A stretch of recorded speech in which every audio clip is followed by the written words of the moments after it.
Buenos días y bienvenidos al segundo día de la primera de las jornadas de conciliación registral y mediación. En primer lugar, quiero dar las gracias tanto a la COE como al Colegio de Registradores de permitirnos poder celebrar este tipo de jornadas y en especial a su coordinador, José Ramón Martín. Antes de entrar a presentar a los ponentes, sí que me gustaría destacar dos ideas fundamentales para los que no pudisteis venir ayer que se destacaron. Una de ellas fue, en palabras de María Emilia Adán, nuestra decana, fue la necesidad de poner en valor la función de la conciliación registral en la actividad del registrador al servicio de la sociedad. Y en segundo lugar, es la publicidad de la conciliación registral. Es decir, la necesidad de que el registrador en su actividad diaria ponga en conocimiento de esta función que nos ha atribuido por ley a todos los operadores jurídicos. En ocasiones, a mí me ha ocurrido en mi oficina, que ha venido algún interesado o algún abogado exponiendo el conflicto que tiene y diciendo que iba a acudir al juicio correspondiente, y yo ponerle como solución previa la conciliación registral. Y él a continuación preguntar, pero ¿podéis conciliar? O sea, existe un profundo desconocimiento en la sociedad de esta función. Y ya entrando un poco en lo que es materia objeto de esta mesa, la mediación en la delimitación de fincas y aspectos fiscales, únicamente diré, como la delimitación de fincas es una de las materias estrellas que son objeto de conciliación registral. Como seguramente expondrán nuestros compañeros, tras la Ley 13/2015, pasamos de una delimitación meramente literaria en la descripción de fincas a una ya descripción exacta a través de la georreferenciación. Ello que ha supuesto a nivel práctico pues que bastantes o algunas descripciones de fincas que son anacrónicas o insuficientes, si no son objeto de conflicto, podrán ser en el futuro. Y ya sin ánimo de retrasarme más, paso ahora la palabra a Gabriel Grajera Ibáñez.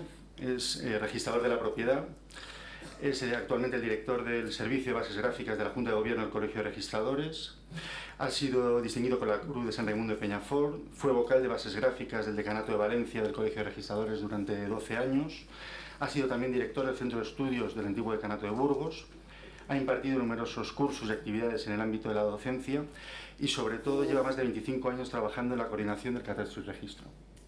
Cuando quieras, Gabriel. Muchas gracias a todos los presentes a la Empresarial Española por estas magníficas instalaciones. Queridos amigos, tengo muchas cosas que contarles, algunas interesantes y poco tiempo. Por tanto, me gustaría ir al grano. Lo primero, la exposición mía va a consistir en tres partes breves.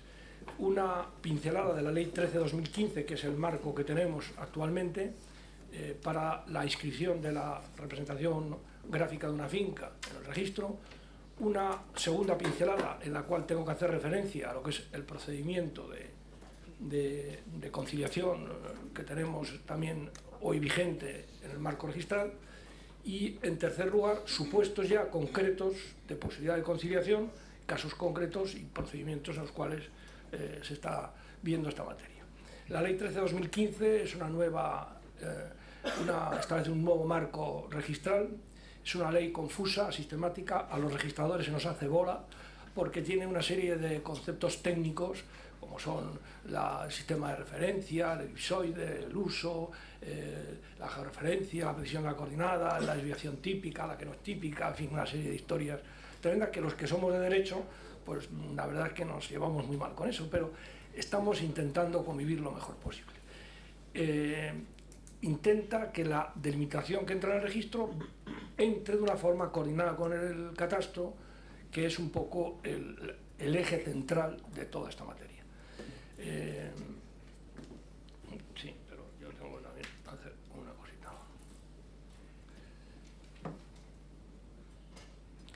Es la primera vez que, como hemos dicho, la delimitación gráfica accede al registro. Solo se refiere al objeto del dominio, es decir, al inmueble, no se trata de coordinar un tema de titularidades.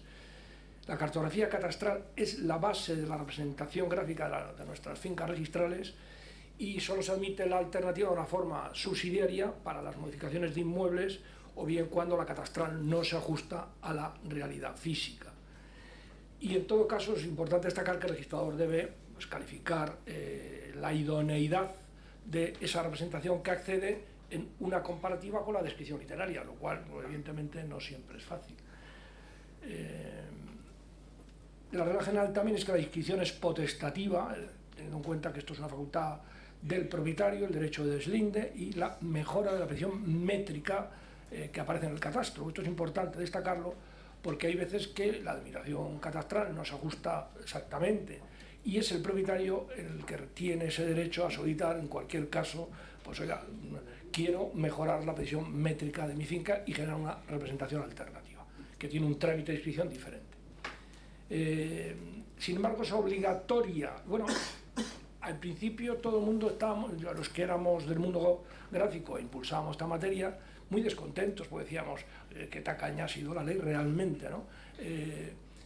Podía haber sido un poquito más amplia, haber establecido casi el sistema contrario, es decir, obligatorio menos supuesto potestativo. Pero viendo la dificultad extraordinaria de implementar el mundo de la cartografía con el mundo registral, porque el tema de imitación es un tema complicado, yo creo que casi agradecemos que el tema sea así. Y finalmente,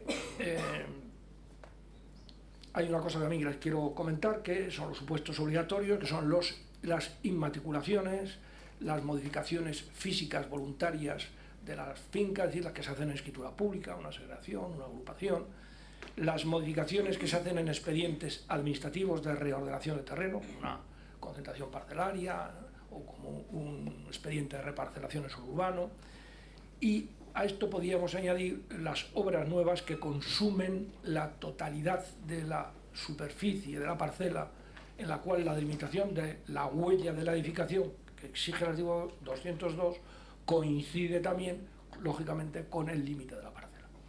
Y aquí quiero destacar un principio que es no parar el tráfico. Por favor, todo el mundo, que lo que nos piden los registros es que estos trámites de identificación, que muchas veces quedan conectados con la inscripción del dominio, de la compraventa, de la herencia y tal, no dilate mucho el tiempo de despacho, porque después de una compraventa viene una hipoteca, porque las operaciones de compraventa muchas veces se plantean hoy con una urgencia extraordinaria, y entonces tenemos que buscar en algunas ocasiones, si tengo ocasión ya lo veremos, métodos para agilizar y para evitar que sea una auténtica demora, sobre todo cuando hay un sistema de delegaciones en cascada, que luego veremos.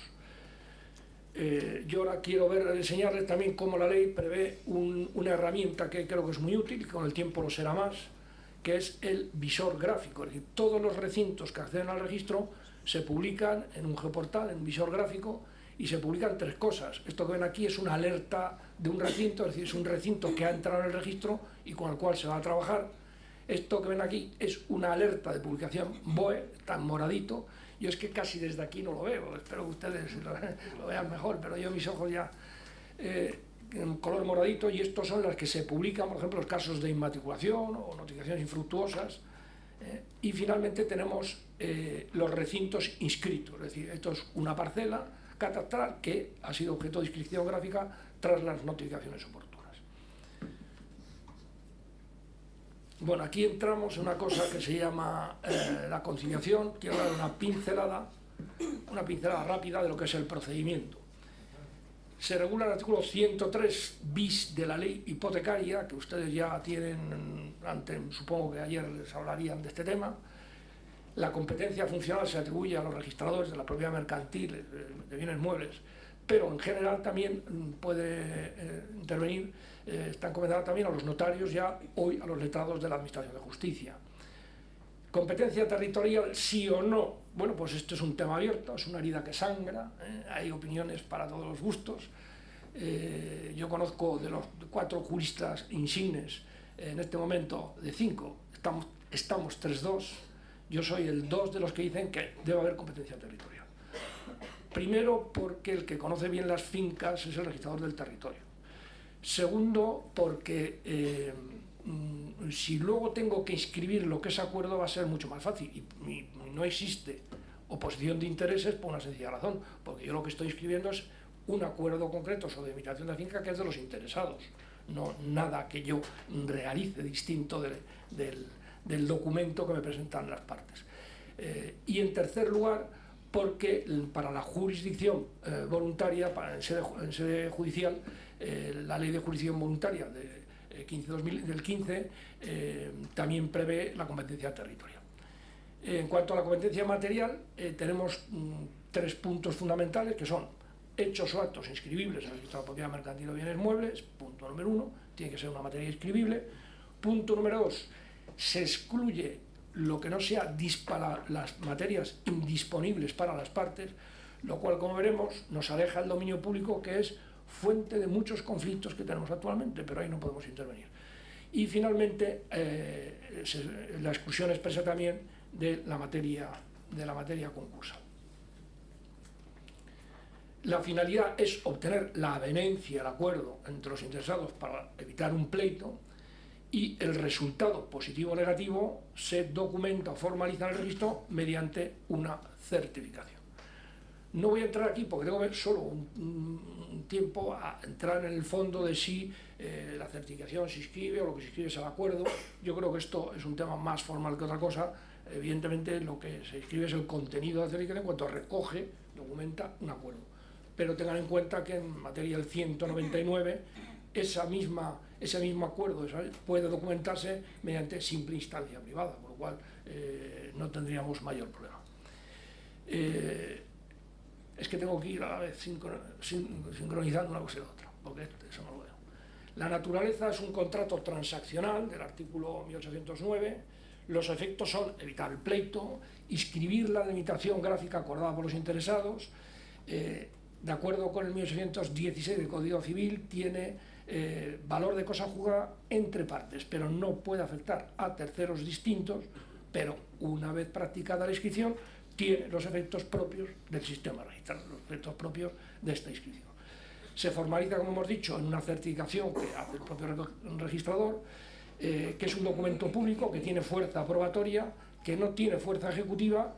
Creemos que es inscribible siempre que cumpla los requisitos del procedimiento en el cual se genera el acuerdo. No es lo mismo un 201 de exceso de cabida que un 199, que un supuesto de doble inmatriculación, por ejemplo.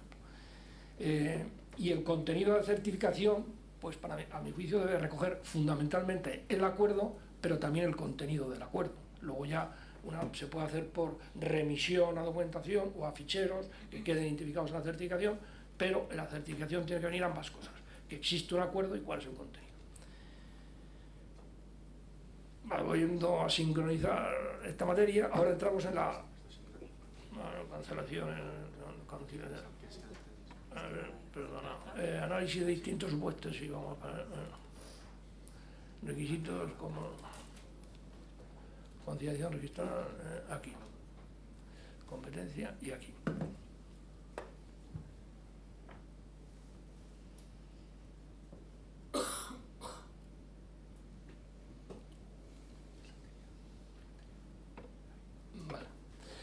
Bueno, pues no hay una regulación legal, cabe aplicarlo supletoriamente lo establecido por la ley de mediación, que es la ley 5/2012, por la de jurisdicción voluntaria 15/2015, que expresamente recoge, hace una referencia a notarios y registradores, la legislación hipotecaria, pero la suerte que tenemos es que tiene una extraordinaria flexibilidad, ¿no? Entonces, hoy tenemos muchas maneras de gestionar el conflicto entre los interesados, entre los propietarios, para que finalmente lleguen a un acuerdo a la hora de inscribir.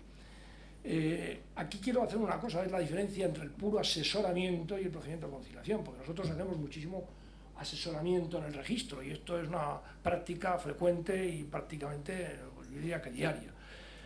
Pero el procedimiento de conciliación es un procedimiento que tiene sus reglas propias y que tiene su formalización y un análisis de incompatibilidad, etcétera, etcétera, que lo diferencia un poco del puro asesoramiento.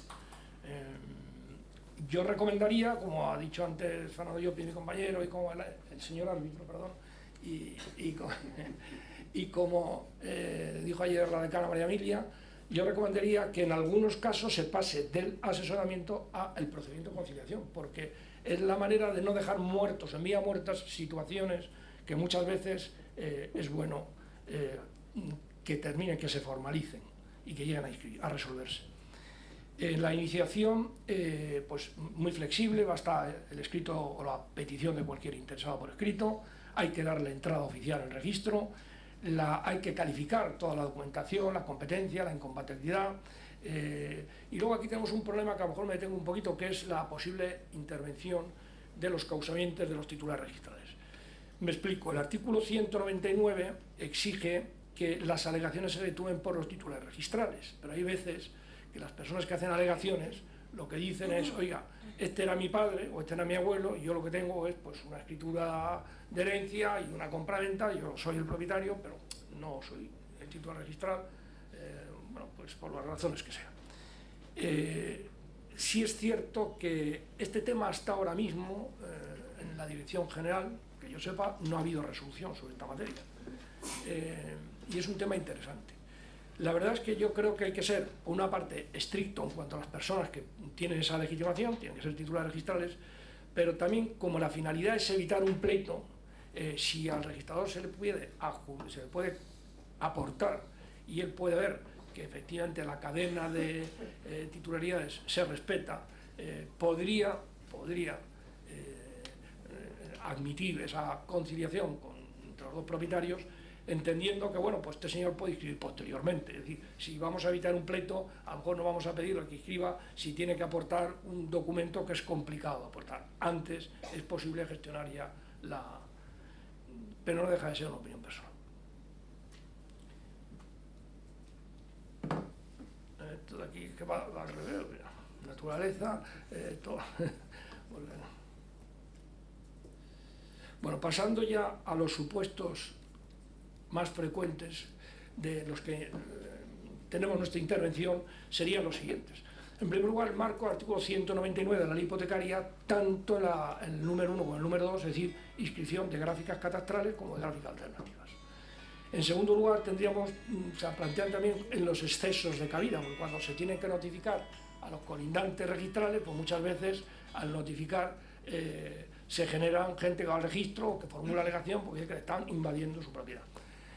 Se recomienda en los temas estos que no se aporte al colindante la simple información de que se ha alterado el dato de la superficie, sino que se aporte la geometría, porque naturalmente la superficie es una derivada de la geometría.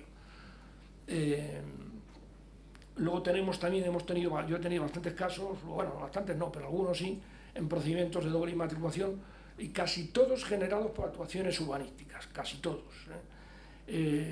Luego tenemos esos restitos de reparcelación, que lo veremos luego, ya veremos cómo dan problemas.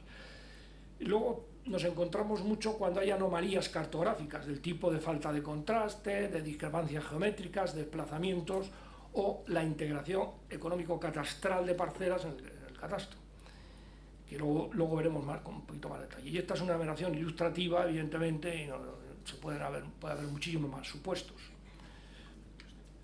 Madre mía, pues tengo que correr muchísimo. Vamos. Bueno, pues entonces, conciliación. El artículo 199 es lo típico. Entonces, hay que hacer aquí una serie de alegaciones a las partes. Hay que hacer una serie de notificaciones catastrales y registrales en función de que sea una catastral o una alternativa, que lleva a los dos. Estos señores pueden alegar, entonces... Y también nos encontramos los supuestos que son distintos, ya no son 199 puros, sino también serían inmatriculaciones, en donde la inscripción gráfica, por ejemplo, el 205 de la hipotecaria, es posterior. Pero si enterado o avisado un propietario de que hay una determinada delimitación que invade su propiedad y diciendo, oiga, invade mi propiedad, era muy frecuente decir en los registros, pues está jugado, porque aquí es lo único que tiene. Pues quizá deberíamos decirle, pues mire, si quiere nosotros podemos estudiar el caso y si podemos llegar a un acuerdo y conciliar este supuesto, pues evitará usted un procedimiento, un pleito. El notificado puede realizar alegaciones, las alegaciones son apreciables por el registrador, se necesita una justificación razonable de la motivación y de la oposición, y tener en cuenta que esto no es un procedimiento jurisdiccional, es decir, no somos jueces, no tenemos sentencia judicial, no tenemos prueba, no tenemos valoración de prueba, con lo cual lo que tenemos es simplemente una resolución sobre si admitimos y paramos la inscripción gráfica o si seguimos adelante. Si hay una conciliación, evidentemente evitaremos los problemas que vengan con posterioridad. En materia de excesos de cabida me salto toda la normativa, hay unos requisitos comunes y luego va la teoría de la escala según si es menor del 5%, entre el 5 y el 10 y más del 10. Pero como eso lo tienen ustedes en la presentación y muchos textos legales me lo salto. 5, 10 y quiero ver solamente el último apartado, que es la posibilidad de conciliar en estos casos. Hay que tener en cuenta que la notificación es previa y por tanto la pregunta es si una vez inscrita y notificada uno se puede oponer y entonces no se puede oponer a la inscripción del exceso, salvo que estemos generando un 199 y las notificaciones sean previas. Si es un exceso derivado de un 199 donde la notificación es previa, pues sí, puede oponer incluso hasta la inscripción, puede no realizarse. Pero cuando ya está inscrito y si se notifica posteriormente, por dicho está anteriormente, yo creo que hay un acuerdo para rectificar o mantener la inscripción, con la finalidad precisamente de evitar el pleito. Y entonces, ¿hay muchos supuestos en estos casos? Pues yo creo que hay bastantes casos, porque muchas veces cuando se les pasa la documentación, muchas veces ocurre lo siguiente. Primero, nos encontramos ante este caso que ven ustedes aquí, en la pantalla, que es la imposibilidad de contrastar una zona de vegetación densa o en suelo urbano, pues la imposibilidad de ver el límite de una parcela por la densidad de la construcción. Bueno, en estos casos, aquí nuestro amigo Google solo quiere decir una cosa, que aparte de ser maravilloso, tiene georreferenciación.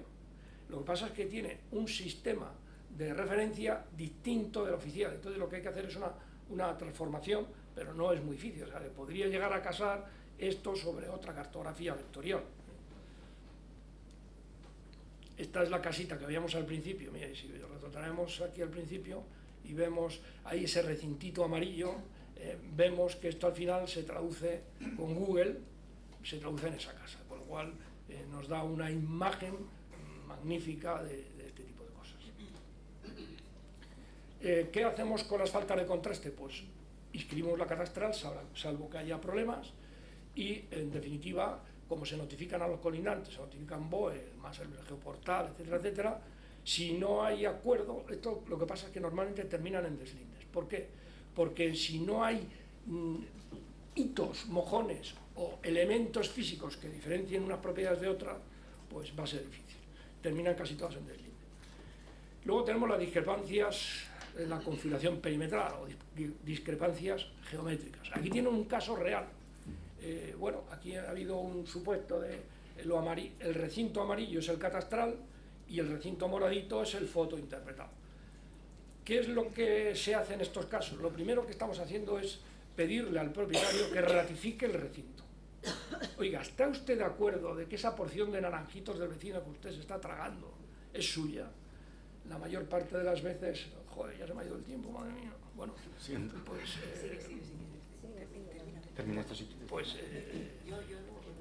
bueno, aquí vemos, por ejemplo, ejemplos de discrepancia en suelo urbano, que no es lo mismo la que hemos visto antes que esta otra, que verán que es una pequeñísima parte de la discrepancia. Entonces esto se puede arreglar.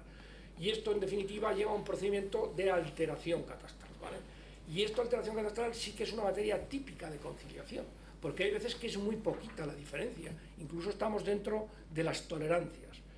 Luego está el tema de desplazamientos, que esto sí que es el sota y caballo rey, esto se hace mucho. Cuando nosotros, aquí ven una cartografía desplazada que invade dominio público. Bueno, el dominio público no lo puedo tocar, pero si es con otro propietario sí que lo puedo tocar. Y esto es lo que pasa cuando jibarizamos, cuando arreglamos de una manera unilateral el procedimiento. Bueno, yo les iba a hablar aquí de más cosas, en una sola finca, y sobre todo del dominio público, que es una materia tremendamente importante, pero que no nos permiten entrar a pues una materia que es indisponible. En costas tenemos muchísimos problemas de este tema. Y entonces, pues nada, simplemente muchísimas gracias por la atención. Me hubiera gustado poder tener más tiempo, pero es imposible. Sí, pero muchas gracias.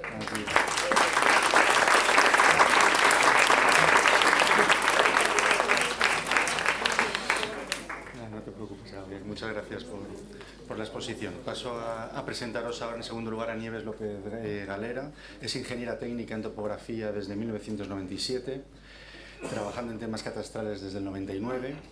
Es vocal de la Delegación Provincial de Alicante del Colegio Oficial de Ingenieros Técnicos en Geometría y Topografía desde el 2017. Es técnico especialista en catastro, propiedad inmobiliaria y valoración, certificada por el INGITE desde el 2018. Buenos días a todos. Bueno, en primer lugar agradecer a todos los organizadores del evento porque me parece algo muy importante y es algo que nosotros estamos viendo desde hace mucho tiempo. Los topógrafos hemos mediado mucho sin saber que mediábamos y el hecho de formarnos en esta materia nos va a dar muchas herramientas a la hora de hablar con colindantes, que es algo que hacemos casi todos los días. También quería agradecer, bueno, vengo en representación del colegio de ingenieros técnicos en geomática y topografía y bueno, pues doy las gracias porque hayan confiado en mí para representarlos.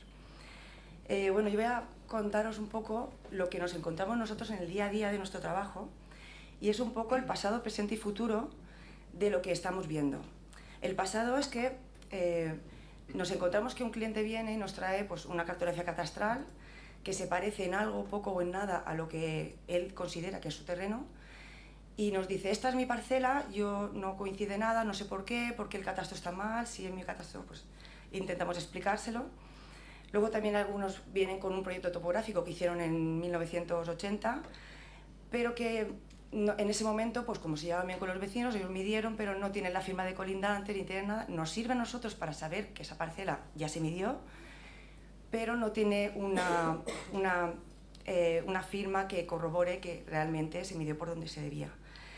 Luego también tenemos las descripciones que aparecen en las escrituras, muchas veces son muy confusas, no las entienden. Algunos colindantes son de 1900, no saben quiénes son, no saben por qué, no conocen a nadie, no saben cómo localizarlo, saben que su vecino se llama tal, pero que en la escritura pone fulanito de tal y no saben cómo eso llevarlo a la realidad, a la actualidad. Entonces lo que hacen, nosotros les explicamos pues, que eso es un derecho real, que nosotros realmente no está describiendo el objeto, que es lo que ellos tienen, que lo que deben hacer es hacer una medición real de lo que tienen, con unas coordenadas georreferenciadas, nosotros les aportamos todo, les explicamos todo el procedimiento y ellos lo que hacen es, venga, pues este es nuestro problema, soluciónamelo. Y se van tan tranquilos y nos dejan ahí un paquetón de escrituras antiguas, nuevas, y somos nosotros los que tenemos que empezar a investigar y a leer y a todo.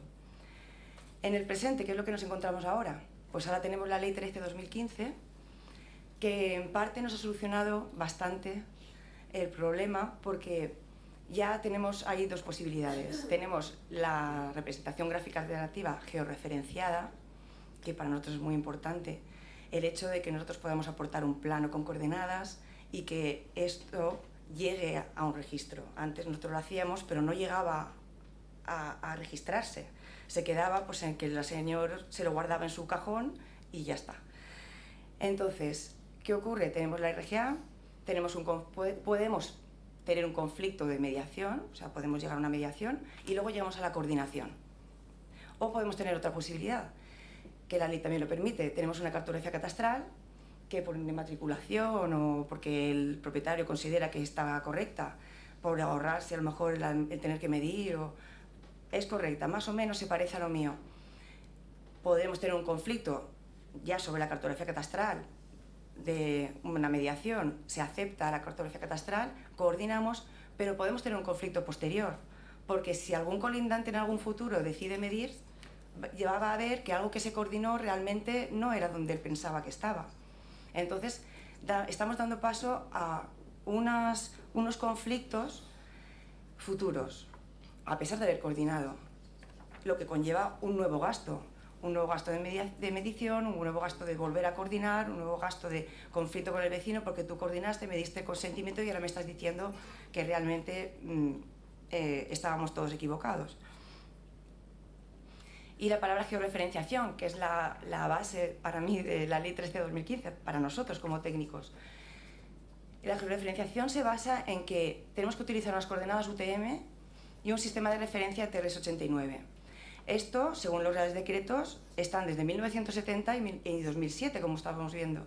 Y nosotros, los topógrafos, lo estábamos estudiando en la carrera en nuestra asignatura de geodesia de siempre. O sea, nosotros siempre hemos utilizado georreferenciación. Para utilizar georreferenciación tenemos que utilizar métodos de medición por satélite. ¿Qué pasa? Antiguamente, no nos obligaba la ley y es un método más caro, pues tenemos que utilizar una metodología y unos aparatos más caros. ¿Qué pasa con esta ley? Pues que no tenemos más remedio que sí o sí utilizarla. Pero es algo que nosotros ya sabíamos hacer, ya entendíamos, ya sabíamos lo bueno de georreferenciar, porque cuando tú sitúas una parcela en un sitio es ahí donde está y no en otro lugar. O sea, es esa parcela y el dueño te reconoce que esos son sus lindes y las coordenadas no van a cambiar. E incluso si se pierde algún linde, somos capaces de volver ahí, nosotros o cualquier compañero, con un sistema GPS y volver a situar el linde donde exactamente estaba, ni más allá ni más acá. En el presente de la topografía, nosotros, ¿qué hemos tenido que hacer? Pues formarnos porque el aspecto jurídico de la ley pues no lo sabíamos. Entonces, cada uno intentaba estudiar un poco de aquí y de allá, pero esto nos ha llevado que o nos formábamos o no, o nos faltaba algo. Nosotros teníamos que dar una solución a los clientes que antes pues la solución técnica se la dábamos sin problema, pero ahora ya nos faltaba algo. Entonces, ¿qué hemos tenido que hacer? Pues formarnos y firmar convenios. ¿Con quién? Pues con la Dirección General de Catastro para que nos expliquen cómo tenemos que hacerlo, nosotros explicar nuestro punto de vista, ellos también. Convenios muy importantes que nos ha servido de mucho, ya os explicaré por qué. También convenios con registradores. ¿Por qué? Pues en Alicante, que es donde soy yo, por ejemplo, hemos hecho ya 3 jornadas con registradores. Vienen registradores al colegio, a nuestra sede, y entre nosotros nos contamos, nosotros los problemas que vemos de la ley, ellos nos cuentan su visión y aprendemos mutuamente y creamos contacto con ellos, de forma que si en nuestro pueblo, por ejemplo, que yo soy de Gijona, si tengo algún problema y necesito dar una solución al cliente, pido cita al registrador, el registrador me da cita, o sea, yo puedo hablar directamente con él, me atiende en su despacho, hablamos del tema y me da una solución. Pues entonces yo ya sé cómo hacer mi informe, cómo llegar a un final para que cuando a él le llegue mi informe, o si tengo que pasar por notaría, o si tengo que pasar por catastro, pero cuando le llegue a él a registrar, ya esté todo conforme él quiere que esté, y para mí me facilita el trabajo porque yo ya sé que lo estoy haciendo correctamente, el cliente le doy una seguridad de que lo que estoy haciéndole es lo que tengo que hacer, y el registrador también está tranquilo porque sabe que cuando le llegue va a estar todo conforme a ley, conforme a lo que se tiene que hacer, con los GMLs, con el ICUC, el informe de ubicación de la construcción, con el informe de georreferenciación que nosotros hacemos en el colegio, y que ahora os explicaré cómo con otro convenio entre nuestro colegio y registradores se puede acceder a ellos. Son convenios muy importantes que nos están abriendo mucho las puertas. Luego, ¿qué hemos hecho? También formarnos. Hemos hecho un esquema de certificación como técnico especialista en catastro, propiedad inmobiliaria y valoración.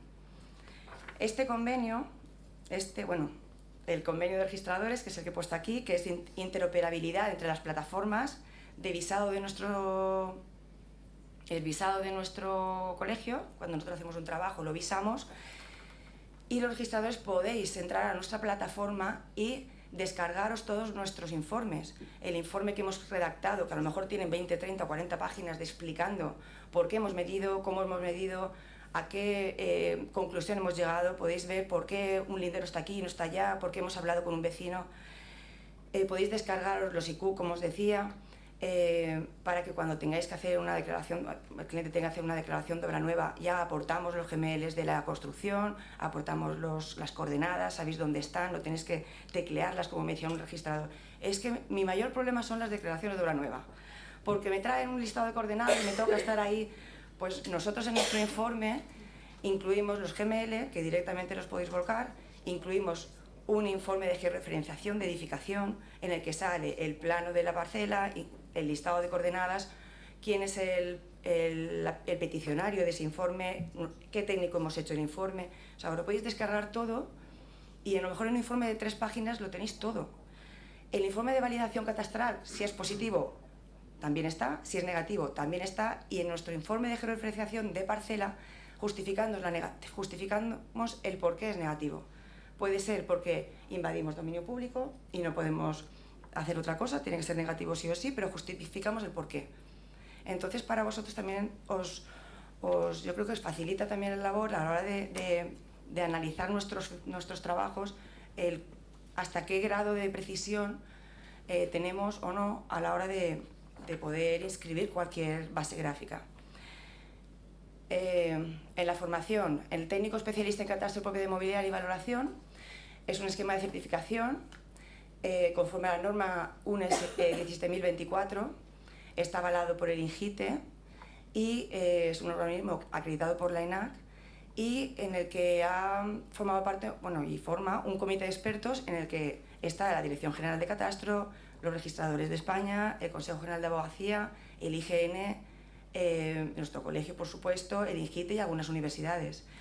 Es un esquema complicado, o sea, de aprobar, me costó bastante porque pues hay que estudiar leyes, muchas, entre ellas mediación. Hay una prueba práctica, hay una prueba teórica, hay una prueba oral. O sea, nosotros no estamos acostumbrados a todo lo que tenga que ver con leyes, entonces nos cuesta bastante la parte técnica, enseguida la aprobamos porque además tienes que aprobarlo todo con más de un 7, y la parte técnica muy fácil, pero la parte teórica pues la verdad es que cuesta, pero te abre muchas puertas, porque ya cuando hablo con el registrador de mi pueblo, hablamos no el mismo lenguaje porque él sabe muchísimo de leyes, claro, pero ya soy capaz de entender cuando él me dice pues este procedimiento por otro, y incluso le rebato a veces, ¿y por qué no lo hacemos así? Que yo creo que pues, y es, él sabe más de la parte técnica porque no tiene más remedio también que aprender a entrar en el visor cartográfico, a entrar en catastro y poder ver la parcela gráficamente, y yo he aprendido de leyes, entonces es algo mutuo. Trabajo topográfico, ¿en qué se basa? Pues el cliente nos expone el problema, decidimos qué procedimiento tenemos que seguir y para ello a veces pues hablamos con notarios, hablamos con registradores, con el ayuntamiento, a ver qué licencia, cómo hacer el proyecto. Definición de lindes, un problema. Los abuelos sí que sabían los lindes, los hijos un poco también, los nietos casi nunca no. ¿Por qué? Pues porque la gente ahora no va a las parcelas, vive en la ciudad, a la parcela va a lo mejor algún día, a la casita, pero no se recorre el linde. Eso es un problema, porque cuando vienen a decirnos, mide la parcela, pero no sé dónde están mis lindes, dímelo tú. ¿Y qué le dices? Pues vamos a investigar. Vamos a ver parcelas antiguas, catastro histórico, avance catastral, vamos a hablar con tus vecinos, a ver qué dicen. Si se llevan bien, estupendo, si se llevan mal, pues ya empieza la mediación. Hacemos el levantamiento topográfico. Acta de deslinde, intentamos hacerla siempre. El acta de deslinde, nosotros incluimos las coordenadas georreferenciadas de lo que hemos medido, incluimos el plano, incluimos fotografías si hace falta, y vamos a hablar con los vecinos. Es un primer contacto. Hay veces que vamos acompañados del cliente y veces que no se quieren ni ver. Entonces, cuando no se quieren ni ver, es cuando tienes que ir a hablar con uno, hablar con otro, yo me ha dicho, él dice, él quiere, y empieza el problema de que hay que mediar, porque si no, hay veces que es imposible llegar a un consenso y poder conseguir esa firma que tanto nos hace falta a nosotros y a ellos para poder terminar el trabajo. Y hay veces también que si no hacemos el acta de deslinde, que a lo mejor el notario me dice, no hace falta que la hagas porque luego yo tengo que notificar y tienen que venir aquí. Y yo le digo, sí que hace falta, porque hay veces que con un vecino no tienes problema, pero cuando recibe una notificación notarial o registral de que tiene que ir allí al notario a decirle si está conforme o no, se molestan y se enfadan y dicen, ¿y por qué mi vecino no ha venido a decírmelo directamente? Y estás creando un conflicto donde no lo había. Y entonces ya te ponen cualquier problema para que ese procedimiento no siga adelante. Pues ahora voy a decir que no estoy conforme porque como no me dijo cuándo iba a medir y yo no estaba presente, pues yo no me fío de lo que ha medido. Y te paralizan todo. Entonces yo le digo, aunque tú notifiques después y tengan que venir, pero ya la persona tiene un acta delante que yo le entrego y se la queda, firmada por los dos, con unas coordenadas, con un plano, y eso a él le sirve porque se lo guarda junto con su escritura, aunque luego vaya al notario y firme, pero el notario no le entrega ninguna documentación. O si va al registro, no sé si se le ha entregado. ¡Qué rapidez! Bueno, pues seguimos. Hay veces que para que firmen, incluso hay gente que te pide dinero, o sea, pide dinero, pues firma a cambio de que me des lo que sea. Y el otro, pues si quiere que firme, pues hay veces que ceden, veces que no. Hay veces que necesitamos testigos que digan dónde estaba el linde, pues gente antigua del lugar, gente mayor que no sea el propietario, pero que sí que conoce la zona. Bueno, casos reales, que es lo que nos importa. En este ejemplo de mediación que tenemos aquí, un compañero mío me lo ha enviado, dice que tuvo que mediar, sin ser mediador, pero bueno, mediar entre comillas.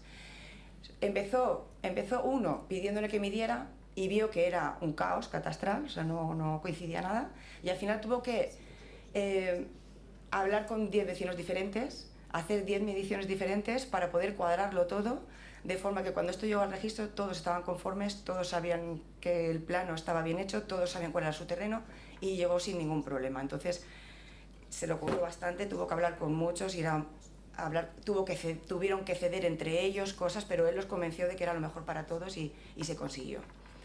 Esto es un ejemplo real de conflicto en el que yo llego a una parcela, veo una valla que el vecino ha puesto y digo, pues genial, la valla es el linde, no hay ningún problema. Pues no, hay un problema y no sé yo si llegarán a... La valla no era el linde. En una zona sí, en otra zona hay una senda, uno dice que la senda es suyo, el otro dice que allí no hay ninguna senda porque el linde se ha caído, ahí el margen no existe ya, ahí está lleno de hierbas y que él no ve ninguna senda por ningún lado. He conseguido testigos que me corroboran que sí que hay una senda y entonces pues el de arriba pues ha tenido que callar y decir, bueno, vale, lo acepto. Pero llegamos a una zona, ¿ves? La senda va por ahí, que nosotros pues claro, intuimos que está, pero como en catastro lo ponen dentro de la parcela de que ya vaya, ¿no? Dice que eso es suyo, que el catastro dice que eso es suyo y que se lo queda. Y entonces pues ahí tenemos un problema hasta que he encontrado testigos que me lo han firmado, o sea, un acta de declaración como que me han firmado que sí que hay un y que ellos irían a un juicio donde hiciera falta a decir que está la senda. Bueno, le ha tocado callar. Pero llegamos ahora a una zona en la que no hay ni senda ni hay nada. Entonces el de la valla dice, vale, pues la valla no es linde. No hay senda, pero yo digo que va por donde él quiera. Y mi cliente dice, bueno, pues lo vamos a poner en la divisoria de aguas, que es algo que divide la finca, que es algo un hito natural. Pues el otro dice que no firma y que no firma y que él va a ir a donde sea, pero que no quiere. Ahí están, que no firman. Pero yo sé que el problema no es ni la valla, ni la divisoria de aguas, ni es nada, es un problema sentimental. Es un problema de que no quiere firmarle porque uno es fontanero y el otro tuvieron un problema hace muchos años y no sé qué. Entonces, eso es un problema de mediación que si además el mediador es el registrador, pues mucha más fuerza, porque yo puedo intentarlo, puedo mediar entre ellos, pero aunque yo fuera mediadora, si un registrador los sienta delante y les dice a ver cuál es el problema, pues el problema no es el metro de terreno, en este caso no lo es. Y no es un problema de económico, o sea, les va a dar igual el dinero, el problema es que están los dos enfadados con todo. Luego, el futuro, ya termino. El futuro para nosotros es una ley 13 mejorada, que catastro se acepte, entre comillas, que catastro se acepte si está subsanado, porque claro, el catastro es que está subsanado. Yo he subsanado muchos catastrales que luego el catastral sí que lo he llevado a registro a un 199, pero ya lo he subsanado yo. Y yo le digo al registrador, ¿cómo te digo yo que este catastro es bueno? Es bueno porque lo he hecho yo y lo he subsanado antes. Pues pónmelo por algún sitio, me dice, pónmelo, mándame un informe o cuando solicites el 199, pónmelo para que yo lo sepa. Digo, ya, pero no va a quedar registrado en ningún sitio. Esto tú no lo puedes dar fe de que yo... Pero bueno, ahí consta, bueno, pues vale. Entonces, si viene de una georreferenciación con medición topográfica, estupendo. Si viene de un catastral que se ha subsanado antes, estupendo. Si viene de un catastral puro y duro, es conflicto futuro seguro.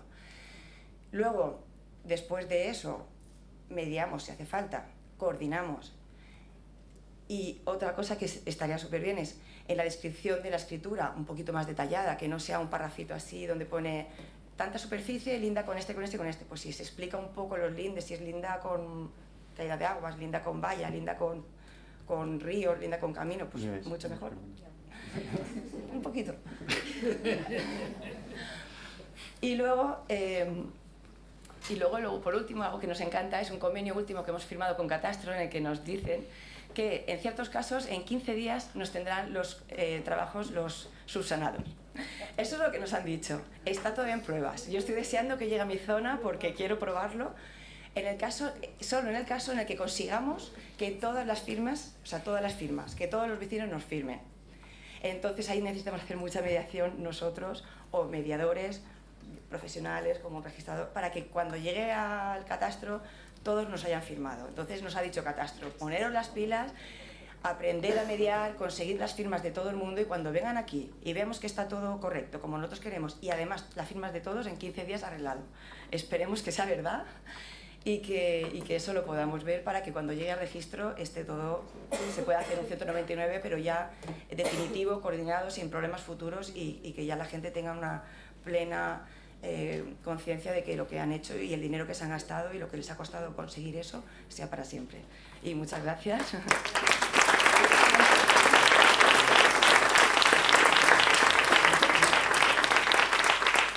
Muchas gracias, Nieves, por tu exposición. Pasamos ahora a presentaros a Gabriel Soria Martínez, es licenciado en Derecho, Gestión Comercial y Marketing, abogado en ejercicio, y desarrolla actualmente su actividad bajo la firma Gabriel Soria Abogados. Fue socio fundador de Lasso Asociados, Despacho Jurídico y Urbanístico, es profesor de máster de urbanismo del INAP y es coautor de numerosos libros y artículos. Bueno, Gabriel. Muy bien, muchas gracias. ¿Cuánto tiempo tengo que me tengo que organizar? 15-20 minutos. Vale, no hay problema, no hay problema. El bueno mata al malo y se casa con la chica. ¿Quieres comprar el tiempo, Carlos? No, en absoluto. No, pero efectivamente, eso que ha dicho ella de que se pide dinero, siempre. Bueno, bien, yo lo primero, no solo tengo que agradecer al Colegio de Registradores y a la COE y a mi amigo José Ramón, que me han dado la oportunidad de participar en esta jornada, sino que realmente soy una persona muy feliz, porque además él sabe que yo llevo tiempo intentando también organizar este tipo de eventos, porque en un país como este, que somos hijos de Caín todos, donde, como me dice mi amigo Juan Pedro, ¿para qué lo vamos a arreglar con un acuerdo si lo podemos solucionar a tortas? No, pues que realmente este tipo de alternativa no agresiva de solución de conflictos se expanda, se generalice y se integre en nuestra psicología, me parece esencial, ¿no? Entonces, yo lo primero que quería decir es que la mediación, lo triste es que creo que era José María Campos ayer el que lo decía, se gana un poco el espacio por la lentitud de la justicia.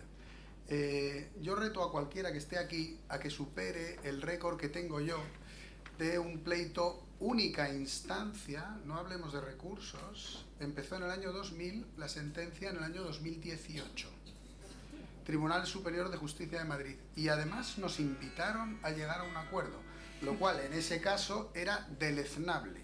Y en una vista judicial, el magistrado, cuyo nombre no diré, nos propuso que, como pedía dinero la parte contraria, los que defendíamos la legalidad de la licencia, 8 letrados, ayuntamiento, tal, que ¿por qué no llegábamos a un acuerdo? Y él, el magistrado, le parecería muy bien, ¿no?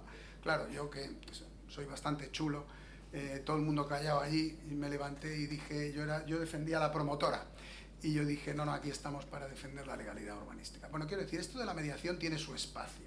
La ley lo prevé para situaciones que no son de derecho indisponible, ¿no? Y por lo tanto, yo además en ejecución de sentencia, sobre todo en algunas, como me han propuesto, ¿no? En lo contencioso, condena de 7,5 millones a un ayuntamiento de la Comunidad de Madrid, y me proponen que, como nos estamos peleando por el plan de pagos, que por qué no nos ponemos de acuerdo en una mediación. Yo no me lo podía creer. Bueno, quiero decir, estos son anécdotas. Bien, vamos a entrar en materia. Yo creo que realmente el acierto de la mediación en general, pero que es aplicable perfectamente a la materia que estamos hablando, es que permite mantener el control del resultado a las partes. Mientras que en cualquier otra dinámica de solución de conflictos, sea judicial o con un árbitro, etcétera, hay un tercero que es el que va a decidir, en la mediación garantizamos que son las partes las que mantienen el control de lo que aceptan. Con lo cual, me parece que esa es una apuesta importante. La otra es que se zanjan verdaderamente los conflictos, también psicológicamente. Cuando pierdes una sentencia, a veces te despiertas por la noche, la perdí, ¿no? O el vecino me ganó, ¿no? Mientras que cuando has llegado a una mediación bien llevada, yo no estoy de acuerdo en la propuesta que ha hecho Nieves, dice, esto lo podría hacer un registrador, no. El registrador no va a poder entrar en aspectos psicológicos y de dinámicas que creo que, si no se han explicado, se explicarán esta tarde, que van más allá de dar su opinión jurídica fundada, ¿no? Esa es mi opinión. Entonces, la mediación es algo más amplio y a veces la puede resolver un técnico, hasta un abogado o el registrador muy fácilmente. Y en este tipo de problemas de mi abuelo mató a tu abuelo en la guerra civil, que es un estándar, ¿vale? Y no te voy a dar la finca porque no me da la gana, pues en eso hay algo más. Bien, dicho esto, vamos a hablar de la mediación en la delimitación de propiedades. Y perdonad que hable de delimitación de propiedades porque yo siempre recuerdo algo que se pierde un poco. Como los derechos reales nos conceden un poder jurídico tan inmediato y absoluto sobre la cosa, confundimos muchas veces la cosa con el derecho. Pero en la mediación lo que definimos son derechos. Es un acuerdo que acaba con un valor normalmente de transacción definiendo cuál es el derecho de cada uno. A lo mejor la indemnización a fulano y el quedarse con la finca al otro, etcétera, etcétera, etcétera. ¿Y por qué digo esto? Porque cuando deslindamos, delimitamos, ubicamos, etcétera, lo que estamos definiendo es dónde se proyecta el derecho. La cosa que estamos definiendo, las parcelas que nos ha explicado Gabriel, ¿cuándo iba a ver yo a un registrador proyectando una ortofoto? Esto es maravilloso. ¿No? Entonces, no, es verdad, hemos evolucionado mucho. Pero esa ortofoto y esos problemas de la línea no es tanto el hito o en el hito, es dónde se proyecta el derecho. ¿Vale? Bien.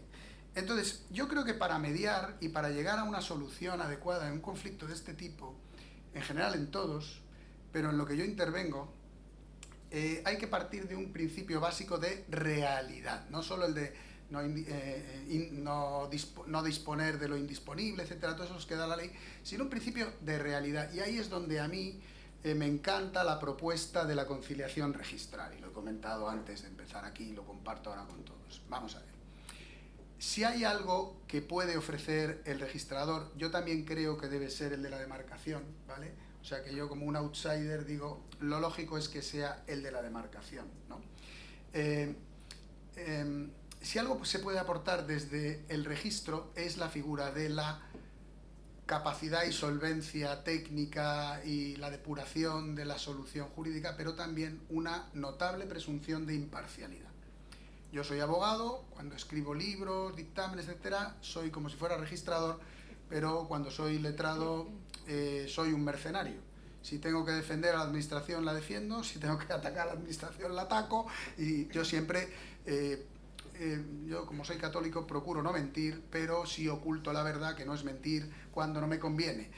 Y no sé si sabéis el significado de cosmética, las mujeres sobre todo, cosmética viene de cosmos, que es armonía, ¿no? Entonces los abogados como los publicistas expresamos nuestro relato siempre cosméticamente, armonizándolo a lo que nos conviene, aunque disimulemos que el ojo lo tenemos un poco bisojo, ¿no? Bien, luego un principio de realidad. Primero, tenemos que partir de garantizar como mediadores o como conciliadores que probablemente en esa oportunidad que tenemos de entrevista solo con una de las partes y no con las dos en las sesiones, donde es más complicado y espinoso, pero sí transmitir realmente dónde está esa persona física o jurídica y dónde está el otro. Y eso nos obliga a partir de unos principios esenciales de derecho, porque es lo que vamos a aplicar. Al final va a haber un acuerdo de voluntades, pero para que sea justo tiene que basarse en unas realidades, ¿no? Eso de que la finca, la valla va por aquí o para allá, la valla es un elemento que está muy bien, pero ¿cuántas veces se pone arriba del talud porque no se puede poner abajo, porque tú con una valla lo que defiendes es tu propiedad y no estás deslindando, ¿eh? O, como me preguntaba ayer alguien, dice, ¿y se puede vallar en una finca muy grande, un acotado y tal? Eso sí, bueno, pues depende de la normativa y de las ordenanzas, pero tú puedes hacer un acotado dentro de tu finca, mientras no pretendas con eso hacer una parcelación, lo cual trasciende a la titularidad. Nuevamente hablamos de título y derecho, ¿de acuerdo? Bien, entonces, una vez que hemos logrado hacer ver a las partes las cosas como son, lo que no significa decir este tiene razón y este no tiene razón, pero sí dar unos elementos clave, tenemos que garantizarnos de que nos enfrentamos a personas físicas o jurídicas que tienen voluntad de negociar, ¿vale? Lo comentaba antes. ¿Cuántas veces me ha venido alguien un conflicto, normalmente en un pleito, y viene el abogado contrario y me ofrece un acuerdo que consiste en la victoria. Lo que me pide es la rendición. Tú te rindes y dejamos el pleito, ¿no? Vale, pues eso, ese evidentemente no ha venido a un curso de mediación, ¿eh? Porque vamos, volvemos a lo mismo. ¿Para qué lo vamos a arreglar con un acuerdo si lo podemos, ¿no? Bien, la segunda es que no caben deslealtades. Voy a poner un ejemplo de una reparcelación que llevé hace 20 años en Segovia, donde entonces con la normativa nos encontramos con que había una finca registral a nombre de un muerto, ¿vale? Había fallecido la persona. Pero en el expediente nos aparece uno de los propietarios de la Junta de Compensación, tenía un título privado en el que en el año 43 del siglo XX le habían transmitido esa finca a esa persona. Bien, nosotros empezamos a tramitar el expediente, por supuesto citamos a los herederos de la persona, comparecen en el expediente y nos presentan una copia parcial de su testamento, de la adjudicación de herencia. La copia era parcial, la leemos, ellos eran los herederos, la finca no aparecía. Investigando más, pedimos una copia autorizada completa. Amigos, resulta que en esa copia autorizada completa empezaba diciendo, en 1943, el testador y causante vendió bla bla bla y en el testamento refleja que solo vendió, etcétera, etcétera, etcétera. El título era privado, lo más que había logrado el adquirente era presentar en el registro aquello, por el principio de legalidad de la titulación se lo rechazaron, había una mención. El expediente lo tramitamos ¿cómo? Hicimos un acta de notoriedad de la Junta de Compensación, porque lo que logramos con la mediación fue no expropiamos. Expropiar era pagar muy poco dinero, dejar consignado el dinero para el muerto, para quien fuera, ¿no? Entonces, como querían finca, porque era una finca importante y tenía fincas de resultado de un gran valor, quedamos, nos expropiamos, hicimos un acta de notoriedad, fracasaba, el Real Decreto nos permitía inscribir, se inscribió a nombre de ¿quién? Del muerto, ¿vale? Le citamos en su último domicilio, yo pensé en citar en el cementerio, no me pareció correcto. Bien, ¿y qué logramos con eso? Pues al cabo de unos años me citaron como testigo a un juicio. No sé si los que sean letrados me van a entender. Yo iba tembloroso porque yo quería hacerlo bien. Pero tú cuando eres abogado sabes que según lo que digas le puedes favorecer a uno u otro, ¿no? Entonces, bueno, a mí me preguntaron, ¿y el juicio quién lo ganó? El del título privado, que acabó inscribiendo a su nombre la parcela del muerto, ¿vale? Bien, este ejemplo, ¿por qué venía? Por la deslealtad. Te la vas a encontrar muchas veces y no es fácil llegar a un acuerdo cuando una de las partes no es leal, oculta, miente, falsea y te pide lo que quiere es aprovecharse de la situación, ¿vale? Bien, como la cosa no es el derecho y el artículo 1 y 2 de la ley hipotecaria recuerdan que lo que se inscribe en el registro son títulos, contratos, actos, incluso resoluciones judiciales, etc., nos encontramos con que el elemento esencial para definir la propiedad y dónde se proyecta es el título. Es que esto se olvida muchas veces. Cuando hacemos reparcelaciones, los profesionales lo primero que pedimos son los títulos. A ver, ¿dónde está el paraje? Entonces, claro, tú te encuentras, yo he tenido pleitos donde mirando, el origen de la finca está 5 kilómetros en línea en un término municipal diferente. Pero no bueno, este 5 es exagerado, es uno aquí, cuidado, empezaba en la Fuente de Úmera y acabó en Cerro de los Gamos, que para el que conozca Madrid está al otro lado de la M40 del Hipercor de Pozuelo. Y Úmera es donde la Universidad de Somosaguas, en fin, o sea, pero tengo ahora uno de 3,5 kilómetros también, que lo pasan del Cerro de los Ciervos al Cerro de los Borrachos, se saltan el polígono catastral, y entonces aquí hay un elemento, cuestiones que tiene que tener en cuenta un mediador, por favor, un topógrafo. Vamos a ver, la finca es un inmueble, y como yo dije en la última vista judicial que tuve, no se le puede aplicar el principio de incertidumbre de Heisenberg. No es onda y partícula a la vez como la luz. No es una cosa inmueble que luego per saltum se va 3 kilómetros o 5 kilómetros más allá. ¿Cuántos informes me he encontrado? Llevo 3 o 4 en los que un topógrafo con su mejor intención, pero con falta probablemente de estas formaciones, define perfectamente una finca registral cuando se inmatricula, porque además a lo mejor había levantamiento topográfico nacional que era tan bueno, ¿verdad? ¿Cuántas veces nos hemos encontrado? Sabe perfectamente dónde está, va viendo la evolución y porque el catastro empieza a hacer cosas que pueden ser porque alguien montó un olivar o por lo que sea, porque ¿quién confía en el catastro? Yo no. Pero si el catastro se hace con fotografías aéreas. Pero si el catastro muchas veces se ha basado en un croquis, como el avance catastral, ¿cuántas veces lo hemos comentado? Que tengo aquí amigos topógrafos, que lo hemos vivido mucho. ¿Qué seriedad tiene un croquis? ¿Vale? O sea, tú un croquis no lo admitirías nunca, ¿no? Bien, bueno, entonces, quiero decir, cuidadito, porque tenemos que partir de los títulos de los colindantes también, ¿eh? Tenemos que partir del historial registral en las certificaciones históricas, que es donde va apareciendo eso. Y ahora vienen técnicas de cómo alterar una finca, ¿no? Donde digo Diego, parcela 39 hoy, perdón, 71 y 39, literal, pleito del año 92. Al mío le habían expropiado, le habían deslindado, era suyo, lo tenía en el catastro, era la 39, el otro era 71, hoy 39, el siguiente 39, doble inmatriculación. Sí, siguiente, fideicomiso. Del tío fulano, que se olvida la familia sabe que la finca es suya, pasan los años, inmatricula por un expediente de dominio su finca, doble inmatriculación. Siguiente problema, la administración incumple sistemáticamente su deber de inscribir sus fincas, con lo cual hay segregaciones no inscritas, etcétera, etcétera, etcétera. ¿Cuántas patologías nos encontramos? Eso tenemos que trasladárselo a alguien. Los marcos, ¿cuántas veces hemos hablado del marco? Si todas las fincas en la zona son el marco X, ¿por qué va a ser el mío el Y para tener el doble de superficie? Me refiero a conversión de fanegas y celemines, etcétera, etcétera, etcétera. Bien, una finca no va a alterar sus lindes si no hay un negocio traslativo, etcétera. El mero hecho de que ahora el catastro parezca más grande, porque a lo mejor durante años un alcotán, como le llamaban a uno de Fuenlabrada, va virtiendo siempre la tierra cuando ahora para el lado, y a los 10 años tiene 1000 metros más, no es un título de propiedad. Otra cosa es la posesión, continuada, pública, pacífica, ininterrumpida, etc. Pero eso yo, por más que miro en la Dirección General, no creo que lo podáis resolver en conciliación porque van a pedir siempre sentencia judicial. Yo creo que ahí no lo tengo claro. Yo creo que se podría, si yo lo reconozco y soy el titular registral y tal, pero claro, nos encontramos con otro límite, que es no ocultar un negocio traslativo del dominio. Yo no puedo mediar para llegar a una chapuza donde estoy ocultando, defraudando a Hacienda, que luego hablarás tú de aquello, ¿no?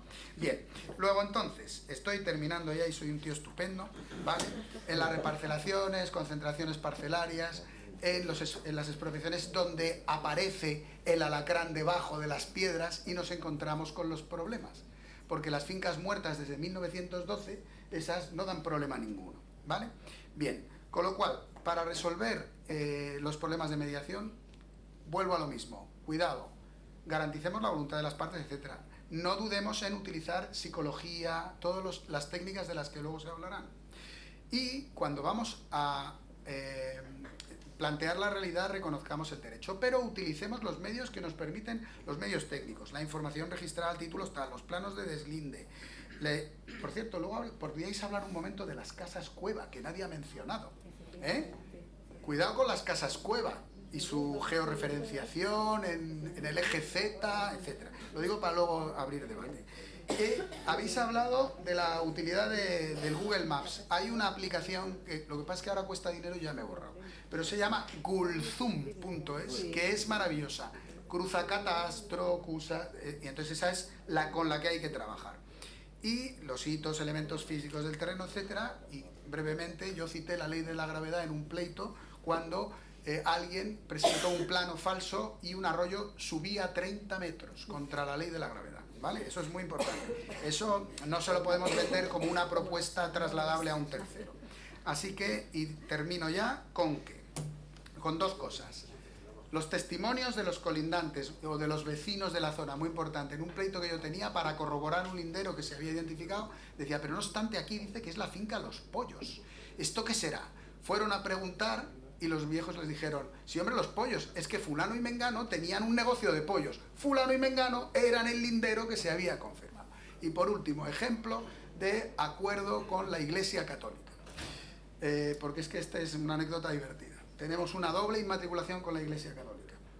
Yo compruebo que la Iglesia Católica no es tercero hipotecario. Era titular desde 1914, pero claro, era a título gratuito, con lo cual no era tercero hipotecario. Tiene que tener una transmisión onerosa.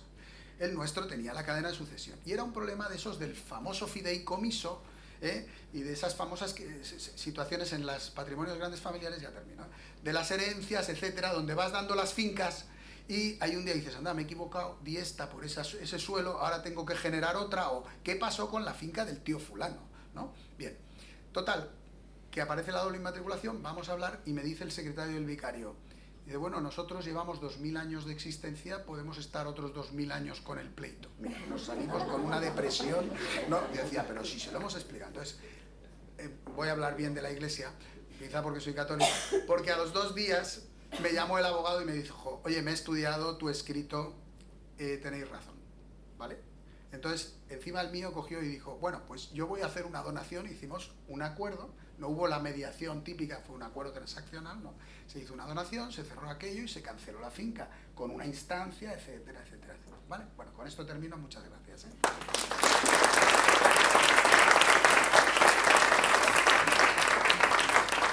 Muchas gracias, Gabriel. Paso ahora a presentaros ya en último lugar a Carlos Colomer Ferrandiz. Es licenciado en Derecho, inspector de Hacienda, auditor de cuentas, fue vocal del Tribunal Económico Administrativo Regional de Valencia, ha sido profesor de Derecho Financiero en el CEU, es académico correspondiente de la Real Academia Española de Jurisprudencia y Legislación, actualmente es director del Departamento Fiscal del Colegio de Registradores de la Propiedad Mercantiles y Bienes Muebles y es autor también de bastantes libros, numerosos artículos sobre la problemática fiscal, especialmente vinculada a la propiedad inmobiliaria. Cuando quieras, Carlos.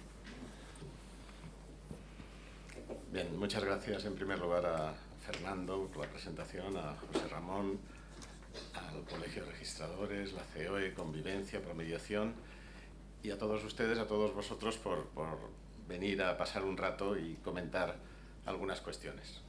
Como podéis suponer, mi ponencia es un cambio de tercio respecto a lo que se ha hablado antes, porque me toca hablar de la fiscalidad en la mediación, arbitraje y conciliación. ¿Y por qué hay una ponencia sobre este tema y por qué tenemos interés y creemos que es conveniente tratarlo? Pues principalmente porque en este, como en tantos otros asuntos, suele producirse un olvido generalizado de ese amigo invisible que todos tenemos desde que nacemos hasta que morimos y que es la agencia tributaria o en definitiva el sistema fiscal español que está encomendado a una institución como es la agencia tributaria.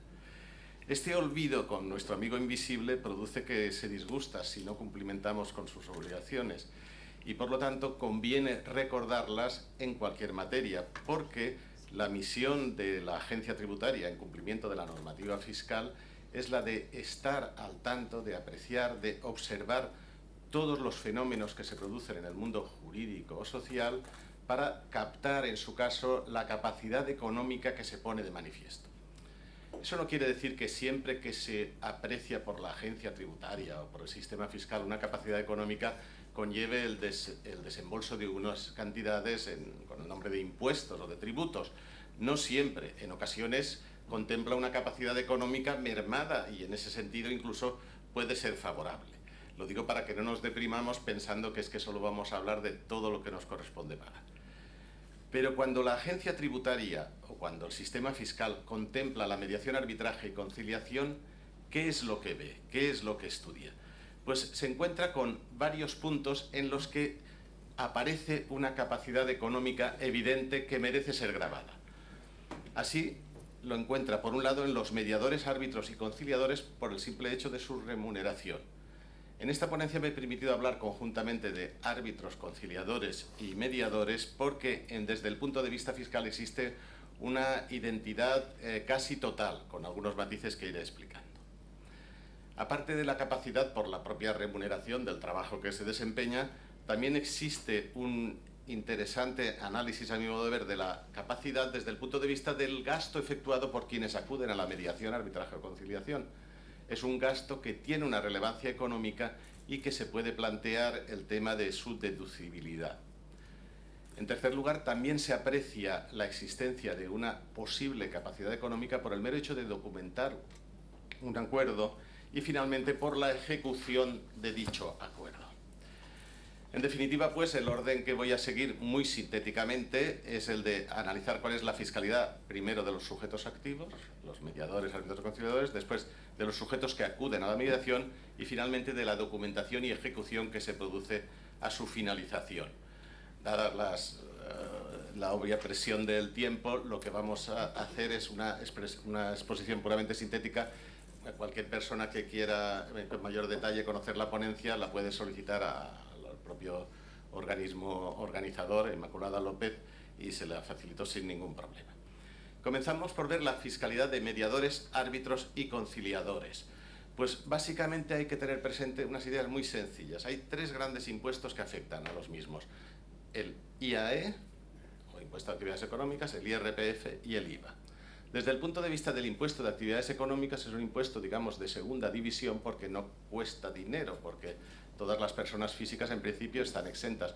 Pero no olvidemos que tiene un carácter censal relevante para la agencia tributaria y que cualquier omisión se nos podrá ser imputada y podrá dar lugar a un expediente en su caso. Por lo tanto, no hay que olvidar la obligación de darse de alta del IAE, con alguna excepción. ¿Qué excepción es esta? Cuando se trate de funcionarios que actúan por cuenta ajena. Esto se produce fundamentalmente en la conciliación procesal, esto es la efectuada por los letrados de la Administración de Justicia o por los jueces de paz. Y también existe otra excepción curiosa que la ha aceptado la Dirección General de Tributos en algunas consultas, que es la de los árbitros esporádicos. ¿Por qué dice que los árbitros esporádicos no tienen que darse de alta del IAE? Porque entiende que al no tener una serie de requisitos, a diferencia de los mediadores de titulación, inscripción en el registro, suscripción de seguro, se puede dar el caso de que cualquiera de nosotros en un momento determinado se nos llame para arbitrar un asunto y en cuanto que sea una cuestión puramente eventual, esporádica, sin ningún ánimo de organización profesional, en principio no sería obligatorio darse de alta. No es el caso de la inmensa mayoría de todos los que nos encontramos aquí. Por otro lado, hay que tener presente también que el IAE tiene una serie de epígrafes y que, en principio, los más adecuados para la mediación son el epígrafe 899 o el 799, epígrafes ambos residuales dentro de las tarifas de actividades profesionales. Pero esto, no obstante, el criterio de la agencia tributaria es que cuando alguien está dado de alta en otro epígrafe, ese otro epígrafe cubre suficientemente la mediación. Tal es el caso de los registradores, epígrafe 734, los notarios 733, los abogados 731, graduados sociales 726, etc. Es decir, que basta con la suscripción de este epígrafe para haber cumplimentado estas obligaciones. Solo personas físicas son las que están exentas totalmente, pero en principio, según las leyes de arbitraje, mediación hipotecaria, del notariado y de jurisdicción, solo pueden actuar como mediadores, conciliadores o árbitros las personas físicas. Desde el punto de vista del IRPF nos interesa aclarar qué tipo de rendimiento generan los árbitros, mediadores y conciliadores. Y en principio la solución general es similar a la del IAE. En la inmensa mayoría de los casos, tanto unos como otros son profesionales, desarrollan una actividad económica y como tal la han de declarar. Únicamente por excepción se puede considerar que perciben un rendimiento del trabajo aquellos que desarrollan la actividad con carácter dependiente funcionarial, que no son notarios y registradores, sino fundamentalmente los funcionarios de justicia, o aquellos que desarrollan una actividad puramente esporádica. ¿Y qué ingresos han de declarar tanto unos como otros, sea rendimiento del trabajo de actividad profesional? Pues todos los percibidos, por supuesto, con exclusión del IVA. Ahora bien, ¿qué gastos se pueden deducir? Pues aquí hay que distinguir según se trate de rendimiento del trabajo, que es el supuesto excepcional, o de rendimientos de actividades económicas. Rendimientos del trabajo solo son los típicos de seguridad social, derechos pasivos, cuotas sindicales, colegiación obligatoria y defensa jurídica, poco más. Sin embargo, en los rendimientos profesionales, el elenco de gastos que se pueden deducir son enormes, son inmensos. Podríamos dedicarnos no una jornada, un congreso entero a analizar todos. Simplemente voy a comentar algunos para poner el inciso en los que más polémicas suelen suscitar. Gastos de teléfono móvil, desplazamientos, hoteles, restauración, cuotas colegiales, cursos de formación, difícil justificación, etc. Difícil justificación en principio son 2.000 euros. Lo principal a retener, puesto que estamos haciendo una ponencia puramente sintética, es que para poder deducir el gasto como profesional, que todos vosotros sois, es necesario no solo que esté documentado, relacionado obviamente con los ingresos y contabilizado, sino además inscrito en el libro de gastos. Me permito insistir en este tema porque no podéis imaginar la cantidad de gastos que son rechazados por el mero hecho formal de no estar inscrito en el libro de gastos. Y eso puede parecer sorprendente porque el libro de gastos no hace falta ni siquiera legalizarlo. se puede llevar de una manera bastante informal. Pues pese a todo, y aunque algunos tribunales económico-administrativos regionales han dicho que no es indispensable, el Tribunal Económico Administrativo Central ha fijado doctrina y ha dicho que si no está en el libro de gastos no es deducible, ¿eh? Y eso lo está considerando incluso para determinados salarios acreditados. En cuanto al IVA, pasamos a la siguiente diapositiva. Hay que tener presente también la distinción entre los mediadores, conciliadores y árbitros normales o profesionales, que por supuesto están obligados a cargar el IVA y que por lo tanto no plantean ningún problema, no existe ninguna excepción al respecto.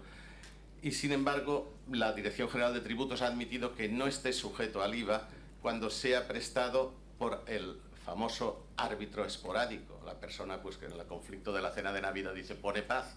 Pues eso obviamente ni tienes que darte de alta de IVA, ni cargar IVA, ni declararlo en renta. ¿Qué libros hay que llevar para poder, digamos, actuar tanto en renta como en IVA? Pues los que aquí se detallan: ingresos, gastos, bienes de inversión y provisiones de fondos y suplidos. Tengamos presente lo que antes hacía referencia a la resolución del Central del 3 de febrero de 2010 como dato fundamental.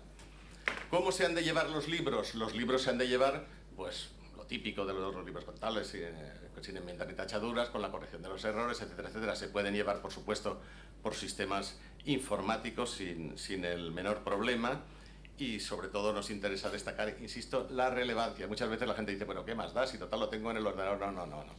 Tú en el ordenador, si lo tienes incluido ahí los gastos y los tienes contabilizados, consigue una aplicación o un sistema que cualquier sistema de contabilidad lo tiene para que luzca en el libro de gastos. Visto sintéticamente la fiscalidad de los sujetos activos, la fiscalidad de los sujetos que diríamos aquí pasivos o de quienes acuden a la mediación, arbitraje o conciliación, que pueden ser tanto personas físicas como jurídicas, sobre todo plantea una cuestión: es la deducibilidad de los gastos en el impuesto sobre la renta de las personas físicas o en el impuesto de sociedades. Es decir, todos los gastos que me supone a mí una mediación, todo lo que le pago al mediador o al conciliador o al árbitro, en definitiva, ¿son deducibles? Por supuesto, si se trata de una controversia económica no hay ningún problema, y siempre que se trate de un empresario o profesional. Ahora, si yo soy un particular y están mediándome, por ejemplo, un divorcio, pues parece que es complicado el tema de que se pueda deducir, aunque personalmente yo defendería que si tiene alguna consecuencia económica, por ejemplo, la determinación de la pensión de los hijos, podría imputarse a ese mayor coste de la pensión el gasto de la mediación. Importante es tener presente también que tiene obligación de retener, siempre que sea empresario o profesional, el pagador. Desde el punto de vista del IVA, ¿es deducible? Por supuesto, el soportado por un empresario profesional, sí. Soportado por un particular, no. Pero cumpliendo siempre los requisitos de la ley del IVA, que no son pequeños, que son la prorrata, el sistema de caja de vengo, la imputación, etc. Desde el punto de vista del impuesto de sucesiones, es curioso porque existe un artículo que expresamente prevé la deducibilidad del caudal relicto, artículo 33 de la Ley de Impuesto de Sucesiones, de todos los gastos que hayan sido inherentes al arbitraje, y hay que tener también la mediación, en interés común de todos los herederos.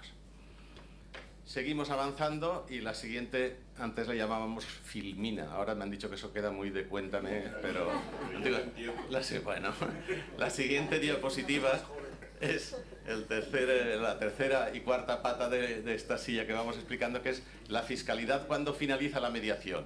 La finalización se produce mediante una documentación y mediante la ejecución del acuerdo.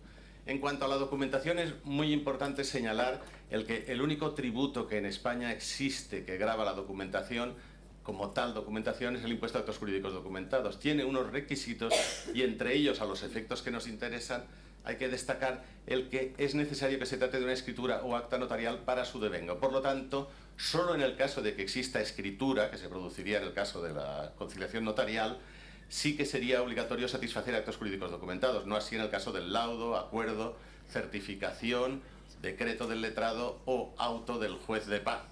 En todos estos casos, en principio, la documentación como tal no está sujeta al impuesto de actos jurídicos documentados. Independientemente de la documentación, hay que ejecutar el acuerdo, y aquí hay que recordar que el acuerdo tributa obviamente por el negocio jurídico efectuado, como habla el impuesto de transmisiones a la hora de las transacciones, y según el régimen normal, sea de IVA, de transmisiones o de actos jurídicos documentados al que esté sometido. Pensemos, por ejemplo, en que en un momento determinado se produce un acuerdo por el que se reconoce el dominio de una parte a la otra parte. Pues si quien reconoce la parte, se reconoce el dominio, es un empresario profesional, se verá obligado, en su caso, a cargar el IVA y el impuesto a actos jurídicos documentados si la conciliación ha sido notarial. Si se trata, sin embargo, de una conciliación registral o de un supuesto de laudo, etcétera, etcétera, quedará exonerado del impuesto sobre los actos jurídicos documentados. Por lo demás, y para concluir y dejar así unos escasos segundos para el debate, podemos decir como conclusiones principales, insisto, la ponencia es muchísimo más extensa, lógicamente, y está a su disposición, en los siguientes. Los rendimientos de árbitros, mediadores y conciliadores son siempre, en general, de tipo profesional en el IRPF y conllevan el devengo del IVA, con esa excepción que no viene al caso y que antes he aludido. En segundo lugar, los gastos de la mediación, arbitraje y conciliación son deducibles para los empresarios y profesionales que acuden a la misma. La documentación del acuerdo paga actos jurídicos solo si se otorga mediante acta o escritura notarial, y la ejecución del acuerdo tributa, lógicamente, por las operaciones que se efectúen. Pues nada más, muchísimas gracias y...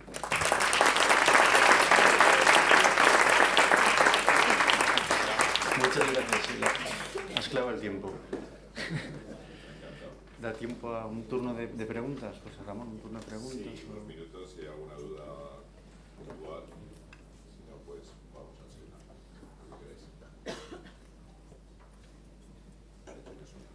Sí. Quería preguntar para topógrafa. Siempre que nos presentan un plano, debemos entender que las lindes que marca el topógrafo han sido acordadas con el colindante. En caso de que vaya junto un acta de deslinde, sí, siempre. Hay veces, es que claro, nosotros siempre intentamos levantar el acta para dejar constancia de que el vecino firma y nos adjunta un DNI para que se sepa que sí, que realmente hemos hablado con él y está conforme con el plano que hemos hecho. Pero solo cuando hay propiamente un acto de deslinde. No es un acto de deslinde notarial, digamos, no es el procedimiento Vale. que por ley. Si nosotros levantamos un acta, o sea, es un documento que nosotros redactamos en el que dejamos constancia de la linde que hemos medido, de las coordenadas de ese trozo de linde entre esos dos vecinos, y los dos firman. Entonces dejan constancia de que los dos están conformes con la medición que hemos hecho, que es la que ellos están conformes, no otra. Entonces, que si no aparece firma de los colindantes o no se dice nada, debemos entender que ha sido solamente el propietario el que ha dicho esto es mío y el... eso es. A no ser que en el informe a lo mejor podemos incluir una investigación que hemos hecho de planos antiguos, de avance catastral, de todo el certificado registral desde el inicio de la finca. Hay veces que no encuentras al vecino o colindante, o porque no existe, o porque es extranjero y no está, o porque nunca lo hemos visto, notificamos o intentamos ponernos en contacto y no nos contestan. Hay veces que no conseguimos esa firma por otros motivos, entonces aportamos planos sin acta, pero siempre que podemos adjuntamos el acta. Y eso normalmente en nuestros informes lo decimos, pues no hemos notificado a este, o no adjuntamos acta de este vecino por este motivo. Entonces nos solemos ponerlo para que cuando llega a vosotros sepáis por qué este sí, por qué este no, e incluso cuando se niegan también. Hay veces que lo decimos, se han negado sin justificar la negación, que hay veces que pides, usted se niega, pero ¿por qué? Pues porque sí, pues vale, pues simplemente lo pones y ya está.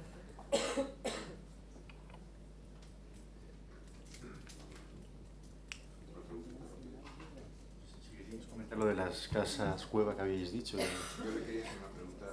Yo quería hacerle una pregunta a Gabriel, que ha hecho muchas reparcelaciones. Al señor. No. Sí, pero nosotros hacemos la reparcelación desde otro punto de vista. Es decir, nosotros nos encontramos ya con el documento más o menos confeccionado, aunque es cierto que son múltiples las visitas que tenemos antes de llegar a confeccionarse el documento. Pero yo creo que en el seno de una tramitación de una reparcelación surgen muchos conflictos en cuanto a titularidad y ubicación de fincas. Es decir, que vosotros veis que os encontráis con propietarios que os presentan una titulación, otros que os presentan otras. Es decir, de hecho está previsto que se cierre la reparcelación con fincas de dudosa titularidad, ¿no? Entonces, ¿cómo ves tú la posibilidad de que vía conciliación ante el registrador pudieran resolverse todas esas cuestiones con carácter previo para que los expedientes de reparcelación terminaran de una manera más limpia, sin albergar ningún tipo de dudas en cuanto a titularidades, sin tener que adjudicar fincas al ayuntamiento en una situación transitoria pendiente de adjudicarse al propietario que se defina en un futuro. Es decir, tú estás en contacto con los propietarios, ¿tú podrías recurrir a esta posibilidad? Vamos a ver, es que claro, me habéis dado tan poco tiempo. No, claro, sí, esto estaba previsto. Vamos a ver, cuando he hablado de las reparcelaciones, yo creo que las concentraciones parcelarias podrían tener algo parecido, pero menos. Bien, vamos a ver, yo creo que evidentemente la mayor parte de los problemas en las reparcelaciones, que luego además quedan, según el artículo 103.4 del reglamento de gestión y la normativa concordante, a resultas de lo que digan los tribunales ordinarios, pues para dejar un problemón de esos, como he contado, que al cabo de 3 años te citan y hay un pleito y gana uno de ellos, lo lógico era haber intentado un acuerdo, si era bueno, aquel no porque había deslealtad, ya lo he dicho, ¿no? Estaban ocultando información. Pero claro, si yo ahora que tengo esta herramienta puedo desde la propia administración que hace una reparcelación en cooperación o desde los técnicos que están llevando la reparcelación y que van a tomar su propuesta de resolución para que decida la administración a efectos administrativos y urbanísticos, porque las situaciones dudosas, litigiosas, controvertidas, esto ya escribí alguna cosa en la revista Crítica y en alguno de los libros que está publicado por el colegio, esas tienen que resolverse civilmente y por supuesto se pueden resolver por acuerdo. Y vuelvo a lo mismo, creo que la garantía que ofrece el titular del registro de absoluta imparcialidad, tú lo has dicho, si tú vas a calificar y vas a inscribir igual, si tú no vas a ganar ni perder, ¿no? Y además no estáis en esas, ¿no? Pero la imparcialidad que ofrecéis y la capacidad técnica, y luego que le dices al otro, oye, mira, yo, mi opinión, de hecho a veces, antes se pedían a veces informes, no sé si os acordáis, Entonces, que tenían ese sentido un poco, a ver, lo que yo he dicho, pongamos a cada uno en su sitio, démosle una dosis de realidad para que no crea que la finca que tenía, etcétera, etcétera, etcétera. O sea que sí, yo soy favorable, ya está. ¿Tenéis hambre? Nuestra curiosidad es inversamente proporcional al hambre que tenemos. Pues damos ya concluida por esta mesa redonda. Muchas gracias a todos.